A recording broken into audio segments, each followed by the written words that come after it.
नमस्कार साथियों, उत्कर्ष engineers classes में आप सभी का बहुत बहुत स्वागत है। आशा है आप सब स्वस्थ हैं और पूरी ईमानदारी के साथ तैयारी कर रहे हैं। आपको पता है यूपी SSSC ने जूनियर इंजीनियर अवर अभियंता की 2847 पोस्ट के लिए नोटिफिकेशन जारी कर दिया है, जिसमें अगर आप डिटेल में देखें तो यहाँ पर जो 7 तारीख को इसका नोटिफिकेशन आ गया है, नोटिफिकेशन नंबर है 08/2024। अब अगर हम यहाँ पे बात करते हैं तो डेफिनेटली पोस्ट बहुत बड़े नंबर में है, बहुत ज्यादा बड़ी अपॉर्चुनिटी एक है आपके पास।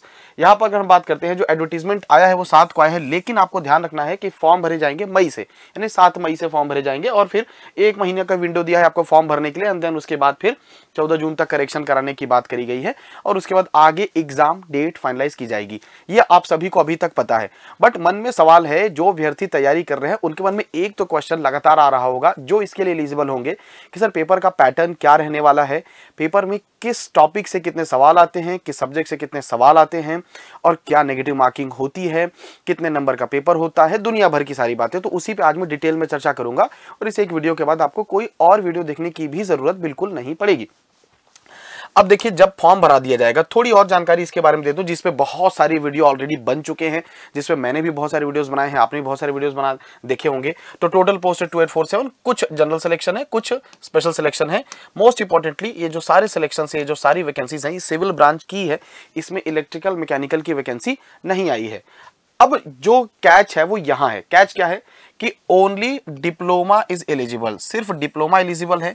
चाहे डिप्लोमा आपने कहीं से भी किया हो, किसी भी स्टेट से किया हो, उससे फर्क नहीं पड़ता। और डिप्लोमा के साथ साथ अगर आपने पेट 2023 दिया है और आपके पास स्कोर कार्ड है, स्कोर कार्ड का मतलब है कि आपके पॉजिटिव में 1 नंबर भी है, तो आप यहाँ पे एलिजिबल हैं, आप फॉर्म भर सकते हैं।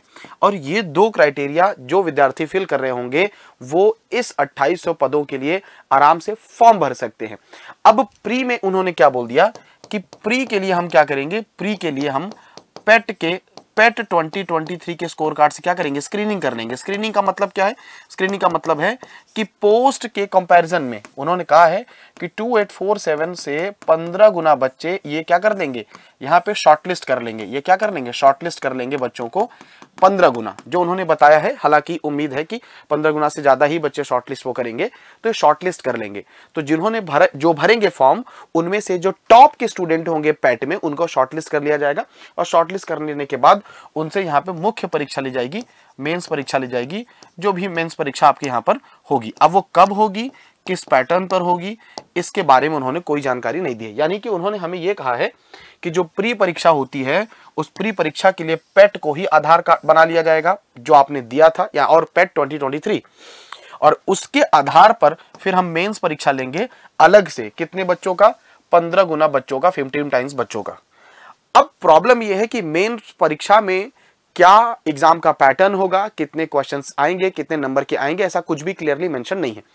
अब यूपी SSSC ने क्या मजेदार बात की है कि अगर मैं पिछले 3 वैकेंसीज की बात करूं तो 2015 में आई थी वैकेंसी, 2016 में आई थी जिसका एग्जाम काफी लेट हुआ था, और 2018 वाले का एग्जाम तो 2021 में हुआ था। हर बार उसने अपने पैटर्न में बदलाव किया था। और इसके पहले डिप्लोमा तो था, लेकिन पेट की एलिजिबिलिटी कहीं भी नहीं थी, पेट होता भी नहीं था। 2018 तक तो पेट होता भी नहीं था, 21 से पेट होना चालू हुआ है।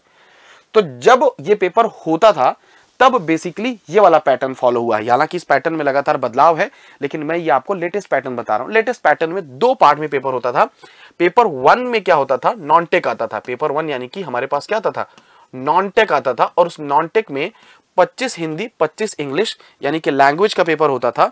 और जो पेपर होते थे जिसमें 25 question Hindi, 25 question English, total 50 question, 2 number का 1 क्वेश्चन, तो 100 नंबर का ये होता था। और प्लस उसी पेपर में जनरल इंटेलिजेंस, तार्किक क्षमता आपकी यानी रीजनिंग टाइप का, फिर आपके पास जीके और कंप्यूटर के भी क्वेश्चंस होते थे, और उसके भी 100 क्वेश्चन होते थे। लेकिन ये क्वेश्चन 3 नंबर का था, ये क्वेश्चन 2 नंबर का था।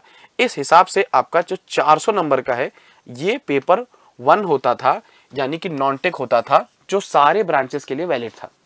यानी आप सिविल के हो, मैकेनिकल के हो, इलेक्ट्रिकल के हो, ये सबके लिए वैलिड था। अगर हम बात करें पेपर 2 की, तो पेपर 2 में जो है सिविल इंजीनियरिंग अगर आपने करी है तो 150 नंबर की सिविल इंजीनियरिंग आती है, 4 गुना 4 नंबर का एक क्वेश्चन होता है, तो 600 नंबर का आपका टेक होता है।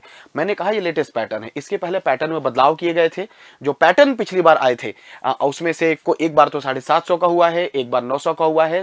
2015 वाले पेपर में तो इंटरव्यू भी होता था। तो ये पैटर्न प्रोविजनल पैटर्न है। हालांकि इस बार मुझे जो जहां तक लग रहा है, क्योंकि पेट में प्री हो रहा है, तो शायद ये नॉन टेक वाला पोर्शन रहे ना रहे। अब देखिए कैसी होगी मेंस परीक्षा, इस पे कोई भी अपडेट हमारे पास है नहीं। तो मेंस परीक्षा जब होगी तब की बात करेंगे। लेकिन एक चीज तो श्योर है, मेंस परीक्षा में ये पोर्शन रहे ना रहे, सिविल इंजीनियरिंग और जो पोर्शन यानी कि जो टेक्निकल पोर्शन, ये तो जरूर ही रहना है। तो पिछले 3 पेपरों में टेक्निकल में क्या वेटेज रहा है, उस वेटेज के लिए मैंने आपके पास एक बहुत ही काफी हमारी टीम ने रिसर्च करके आपके लिए एक पूरी की पूरी टेबल बना दी है। अब इस टेबल से आपको जरूर आइडिया लग जाएगा कि सर हम सिर्फ टेक्निकल की बात कर रहे हैं, यानी I am talking about only technical की बात कर रहे हैं। अब देखिए मैंने आपको यहां पे बता दिया, मेरे पास 3 पेपर है। 2018 का जो हुआ था पेपर बहुत लेट हुआ 2022 में, 2016 का जो पेपर हुआ था 19 फरवरी 2021 को, और 2015 का जो पेपर हुआ था 27 दिसंबर 2015 में। आप यहाँ पे वेटेज देख पा रहे हैं, वेटेज आप आसानी से देख पा रहे हैं कि क्या क्या वेटेज रहा था। ये एक पेपर 150 का हुआ था, और उसके पहले के जो पेपर थे वो 125 के हुए थे technical. I am talking about only technical. आपको मैं पहले भी बता दे रहा हूं कि मैं सिर्फ टेक्निकल की बात कर रहा हूं, मैं नॉन टेक वाले की बात नहीं कर रहा हूं, क्योंकि हो सकता है नॉन टेक में इस बार वो पेट के स्कोर कार्ड से ले ले।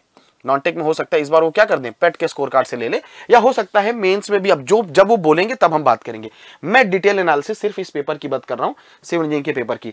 अब आप यहां पे आसानी से देखिएगा, देखिए बीएमसी और जो कंस्ट्रक्शन टेक्नोलॉजी, कंक्रीट टेक्नोलॉजी है, हमेशा इसका वेटेज रहना ही रहना। आप देख पा रहे हैं ह्यूज वेटेज है। 2018 वाले में 18 क्वेश्चन है, 16 वाले में 31 क्वेश्चन, 2015 वाले में 14 क्वेश्चन है ह्यूज। और सेम जो है वेटेज एस्टिमेशन का भी है, सर्वेइंग का भी है। आप यहां पे देख पा रहे हैं एस्टिमेशन 26 आई थी 15 नंबर की, 19 वाले में 125 में से 15 नंबर की 19 में आई है, और 125 में से 10 नंबर की एस्टिमेशन आई है।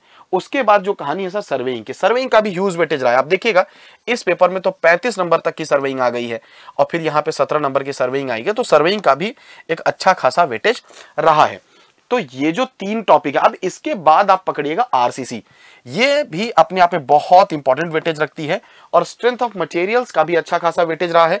तो आप यहां पे देख पा रहे हैं कि जो स्ट्रेंथ ऑफ मटेरियल्स है वो 12 नंबर, 12 इस वाले 18 वाले पेपर में 1 नंबर और 5 नंबर का यहां आया हुआ है, करेक्ट। अपार्ट फ्रॉम दैट आप देख पा रहे हैं सॉइल मैकेनिक्स भी है, एनवायरमेंट भी है। तो ये जो 4 से 5 सब्जेक्ट है, यानी कि आप देखेंगे बीएमसी, कंक्रीट टेक्नोलॉजी अच्छा खासा वेटेज है, एस्टिमेशन, सर्वेइंग, आरसीसी, फिर इसके बाद strength of material, soil mechanics and environment, ठीक है। तो कहीं ना कहीं आप यहां पे देख पा रहे हैं कि अपने आप में दीज आर द सब्जेक्ट्स जो बहुत ज्यादा वेटेज रख रहे हैं। मैं फिर से बता दूं, ये लेटेस्ट पैटर्न है जिसमें 150 टेक्निकल क्वेश्चन थे, और ये जो पैटर्न नॉन टेक्निकल क्वेश्चन है। और ये कोई बड़ी बात नहीं है आपको, अगर मैं ये 4-5 सब्जेक्ट बता दूं, तो ये 4-5 सब्जेक्ट आपके हैं जो which is going to be a game changer in your exam. देखिए वैसे तो अगले एग्जाम में कितना आएगा, कहां से आएगा, इसको कोई भी प्रेडिक्ट नहीं कर सकता। लेकिन जब हम पुराने पेपरों की बात करते हैं, जब हम पुराने पेपरों को देखते हैं, तो एक चीज का तो आइडिया हमें जरूर लग जाता है। जो हमारे इंपॉर्टेंट सब्जेक्ट्स हैं, जो बड़े सब्जेक्ट्स हैं, अगर वो हमारे वीक है तो उनको हमें डिटेल में तैयार करना चाहिए। आई होप इस पैटर्न से आपको काफी कुछ समझने में मदद मिलेगी कि अगर आपकी बीएमसी सीटी हो, सॉइल हो, एनवायरमेंट हो, आरसीसी हो, सर्वेइंग हो, ये 5 subject BMC, soil, environment, RCC, surveying, अगर ये सब्जेक्ट आपके कमजोर हैं तो डेफिनेटली आप पेपर में अच्छा परफॉर्म नहीं कर पाएंगे। अब इसमें उत्कर्ष आपके लिए क्या कर सकता है, देखिए कल से टुमारो ऑनवर्ड्स, यानी कि हम बात कर रहे हैं संडे से ही, मैं स्टार्ट कर रहा हूं प्रीवियस ईयर क्वेश्चन की एक सीरीज। जी हाँ, मैं आपके शाम को 5 बजे यूपी SSC, अब ये वीडियो संडे ऑनवर्ड्स, यानी कि हो सकता है मे बी ये वीडियो आपको कब मिलेगी, यूपी SSC में शाम को 5 बजे से पीवाईक्यू सीरीज में चालू कर रहा हूं। तो आप इस पीवाईक्यू सीरीज से जरूर जुड़ जाइएगा। उस पीवाईक्यू सीरीज में जो एक्चुअल क्वेश्चन आए हैं उन क्वेश्चंस को भी मैं आपको दिखाने वाला हूं। तो ये आपके लिए काफी इंटरेस्टिंग और काफी लॉजिकल अप्रोच हो जाने वाली है, ठीक है। बाकी आई होप इस वीडियो से आपको काफी हेल्प मिली होगी, और वो जो बच्चे एलिजिबल हैं वो जरूर इस फॉर्म को भरिएगा। और बाकी आपके कोई भी डाउट होंगे, आपके कोई सजेशन होंगे, कमेंट सेक्शन में जरूर लिख दीजिएगा, और हम आपके कोशिश करेंगे उससे आपके जो डाउट है उसको पूरी तरीके से सॉल्व कर दें। So this is it in this session from my side. Thank you so much everyone, and I wish you good luck.